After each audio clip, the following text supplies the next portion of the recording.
The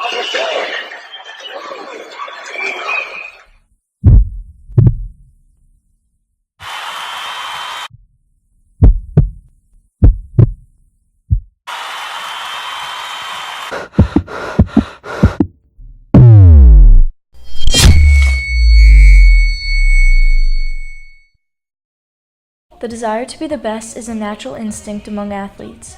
However, the means they use to get to the top matter too. Athletes should be prohibited from using performance-enhancing drugs because they not only are extremely detrimental to a person's health, but they also diminish the morality in competition, and they offer an unfair advantage to the using athlete. PEDs have numerous effects on the body, including enlarging muscles and increasing red blood cell count, which allows the body to transport more oxygen to muscles, therefore increasing stamina, performance, and recovery time. PEDs are used by athletes in various sports, but specifically in those that require elite endurance, such as swimming, biking, and running.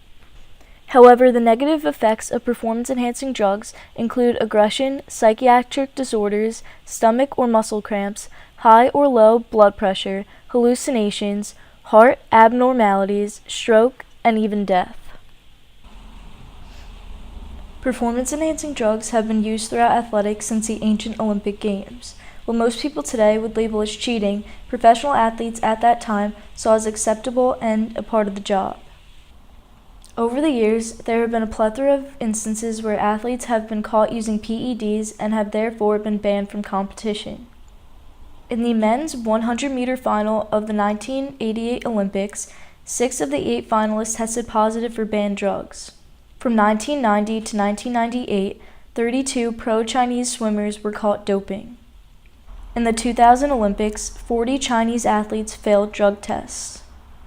In the 2006 Olympics, 6 Austrian skiers were banned from competing for life after having been caught using PEDs. In 2010, Lance Armstrong, one of the most famous American cyclists, was stripped of his 7 Tour de France titles. When athletes take PEDs, they damage the moral aspect of competition. From the beginning of time, sports have been shaped around the standard of competing based on one's natural skill and talent, plus his or her determination. Athletes who compete at the highest levels are admired for pushing their bodies past their breaking points and achieving the impossible. When fair play is manipulated by a shot or pill, it destroys the meaning of a level playing field. Here's a short clip of an interview with Greg LeMond, the first American cyclist to ever win the Tour de France, explaining how he feels about Armstrong being stripped of his 7 titles. I think it's the appropriate thing to do. I think that it is putting an example that nobody's beyond reproach, that everybody has to play by the rules, and I think it's a big step for seeing cycling kind of change the culture and move on to a better and new future. In 2013, 20 U.S. baseball players were suspended for doping. In 2018, 47 Russian athletes were found guilty of doping and were banned from competing in the Winter Olympic Games. However, clean individual athletes from Russia would be able to compete in the Olympics under the acronym OAR, Olympic Athlete from Russia. Athletes sometimes train all of their lives and never reach the same level as others due to uncontrollable physical advantages, such as height and build. Athletes sometimes believe that taking steroids and other PEDs is the only way to compete at high levels and even the playing field. In addition, for some reason, athletes find it very difficult to believe that another individual may just be more naturally talented than they are. In many cases, people automatically assume that successful athletes must be taking PEDs just because they are outperforming their competition. Here's a clip from an interview with 2 famous Russian track and field athletes. There is no anti-doping movement in athletics. In Russia, there is a completely opposite thing. It's a doping movement, and everyone around Yulia says that that's the only way to succeed. If you dope and if you lie about it.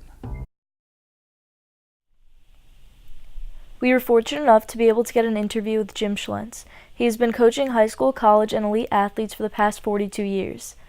They have won 11 state team championships and 30 individual state championships. They include 8 Olympic trial qualifiers and 1 Olympian. To give you an example of what today's elite athletes have to do as far as drug testing, I coached a girl in 1996, Kate Fonchelle, who made the Olympic team. She won the Olympic trials. Her time was fast enough that she moved into the top 50 in the world. Once you get into the top 50 in the world, that means you could be drug tested at any time. The other thing about that is that if you are going away on vacation, you have to contact the drug enforcement of the Olympic Committee and let them know where you're going to be, just in case they decide to knock at your door in the Virgin Islands or wherever you are. Once you get to the point where you are going to be drug tested, and that could be at your house or at a competition like a national championship, they'll give you a card. On that card will be a list of everything that's banned. The problem is that anytime you have a cold, you now have to take that card with you to the pharmacy and check every single thing. We had to deal with the fact that she would get sick, we'd go to the pharmacy, and we might be there for an hour to an hour and a half, picking up every medicine, checking and saying, all right, we can't take that because that's banned. Go to the next, that's banned. Go to the next, that's banned. And it's, it's so frustrating for an athlete who just wants to get better. Last concern is that they're constantly changing some of the rules. And if you don't check their website consistently, you won't know about it. And we went to one meet where we realized, someone told us that you no longer could declare that, say you're an asthmatic, you had to declare it ahead of time with a doctor's note, and we hadn't done that. And when she got tested that day, if they were looking for that particular drug, there was a good chance she would be ineligible to compete for 2 to 4 years, just with a little mistake. We sat down with a D1 track and field athlete from the University of Pennsylvania and asked how he would feel if he lost an important race to someone who's using PEDs. What's the point of putting in all this hard work that I did? Like, what's it for at that point? If my sport had no integrity, I'm really not sure I'd even want to compete. Most professional athletes will tell you that it takes a fierce drive to win.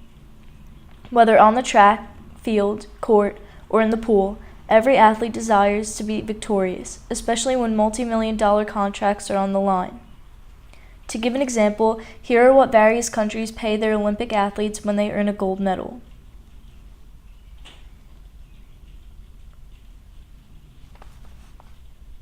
If these numbers don't make a man or woman want to win, then what does? Today's world, it's a tough situation because now we have a situation where someone can train for years and years, train really, really hard, be fair, and then they go into a competition like the Olympics, and all of a sudden they're competing against someone who's had steroids while they were young, and now has such a great advantage that it's not, they're not natural. And the problem is that at some point, they know with the right doctors that they can go off the drug, have all the benefits of having to train with it, which allowed them to recover faster, go off it 2 or 3 months before the competition, and then pass all the tests. So it looks like, oh, they're fine, where they haven't been fine at all.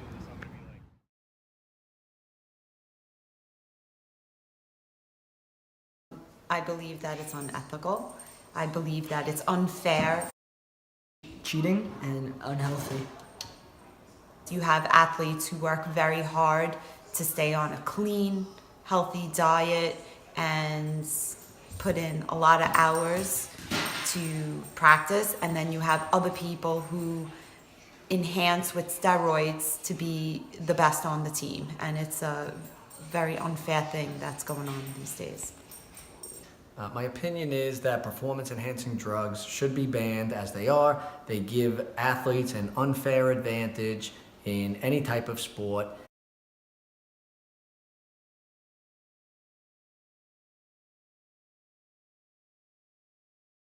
Can you tell us your opinion on steroids? Steroids? I hate steroids. They make people angry. They make them crazy. They make them very aggressive, and it's not good for anybody because then that's how people get hurt, people get sick. Steroids are the worst thing ever! Performance-enhancing drugs may help you to win a competition, but the question you have to ask yourself is, at what cost?